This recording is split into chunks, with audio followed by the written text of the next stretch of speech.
En el año 1954, imágenes como estas eran comunes. La sociedad de la época no permitía a afrodescendientes en las universidades y los trataba injustamente a causa de una diferencia: el color de su piel.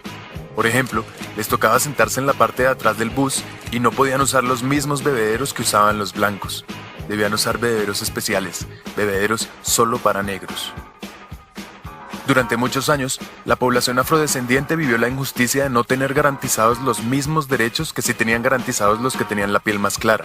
Sin embargo, muchas personas que sabían que ahí había un problema y que tocaba solucionarlo, lucharon para cambiar esa situación.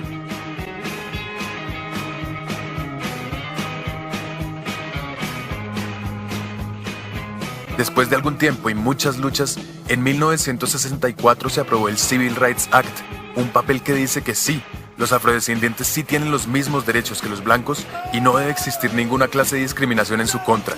Aunque con que ese papel existiera y estuviera en el Congreso no se iba a arreglar todo de la noche a la mañana. Una ley es un papel, y para que llegue a la realidad hace falta mucho más trabajo.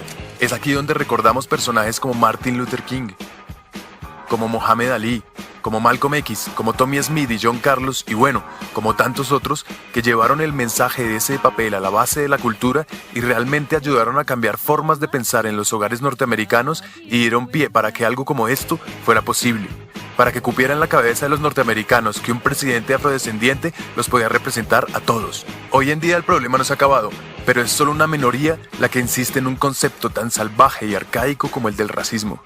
Ahora, vean esto. Para el principio del siglo XX, un legado histórico que trataba a las personas con discapacidad como fenómenos, como retardados o como incapaces, había logrado que la discapacidad fuese considerada por la mayoría de las personas como una maldición o como un castigo divino. La sociedad de la época entendía las diferencias físicas, sensoriales, intelectuales o psicosociales como algo inaceptable y creyó que lo correcto era esconderlas o construir lugares donde vivieran aisladas. Así, los ciudadanos supuestamente normales se desentendieron de las personas con discapacidad y continuaron construyendo un mundo excluyente, lleno de barreras. Muchos fueron encerrados de por vida en esas instituciones, incluso en contra de su voluntad, para sufrir tratos inhumanos y degradantes.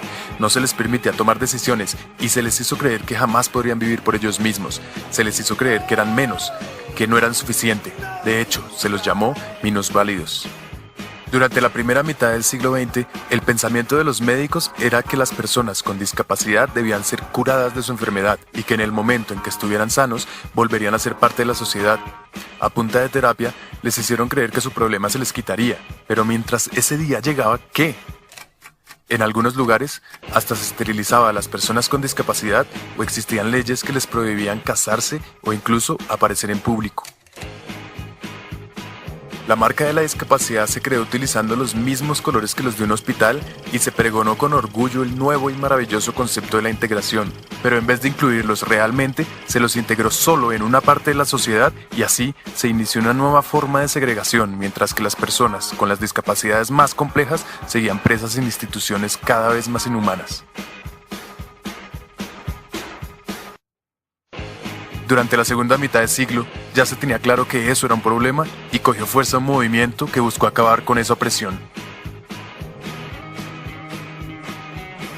Inspirados en otros movimientos de derecho civil, las personas con discapacidad empezaron a manifestarse demandando sus derechos. Activistas lucharon por lograr avances en accesibilidad a los sistemas de transporte masivo, a los sitios públicos, a la información, a la salud, a la educación, al empleo, es decir, a las cosas básicas que cualquier persona tiene derecho. Personas con discapacidades severas crearon los primeros centros de vida independiente para volver a ser parte de la comunidad y poder dirigir sus vidas ellos mismos. Se empezó a usar la consigna "nada sobre nosotros, sin nosotros", y así se empezó a participar en el proceso de diseñar leyes que realmente los tuvieran en cuenta. La lucha a través de los años ha desembocado en un movimiento de derecho civil en todo el mundo.